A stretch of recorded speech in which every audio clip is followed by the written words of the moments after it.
Whose an ideal partner? തുരുതുരാ messages ആണ്.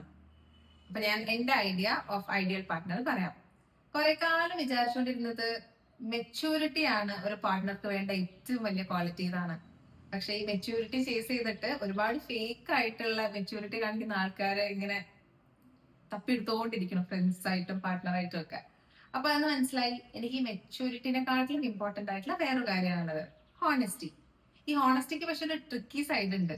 നമ്മള് എല്ലാ കാര്യത്തിലും ഹോണസ്റ്റ് ആവില്ല. നമുക്ക് വേണ്ട കാര്യത്തിൽ മാത്രമേ നമ്മൾ ഹോണസ്റ്റ് ആവുള്ളൂ. അല്ലാത്ത ഹോണസ്റ്റ് ആയിട്ട് പറയണം എന്ന് നമുക്ക് ആഗ്രഹിക്കുന്ന കാര്യങ്ങൾ അവർ പറയൂല. കള്ളം പറയുന്നില്ലല്ലോ, സത്യം പറയാതിരിക്കണല്ലേ ഉള്ളൂ, അല്ലെ? 100% ഹോണസ്റ്റ് ആയിട്ടുള്ള, ട്രാൻസ്പെറന്റ് ആയിട്ടുള്ള ഒരു വ്യക്തിയായിരിക്കണം. അങ്ങനെയാണെങ്കിൽ അവിടെ പാർട്ട്ണർഷിപ്പ് നന്നായിട്ട് വർക്കാവും. കുറെ കാലമായിട്ട് അഭിപ്രായങ്ങൾ അബൌട്ട് ആൻ ഐഡിയൽ പാർട്ട്ണർ മാറുന്നുണ്ട്. ഇനി ഇവിടെ നിന്ന് അങ്ങോട്ട് മാറുമോന്ന് അറിയില്ല. അഭിപ്രായമല്ലേ, ഇരുമ്പലൊക്കെ നല്ലല്ലോ, മാറട്ടെ.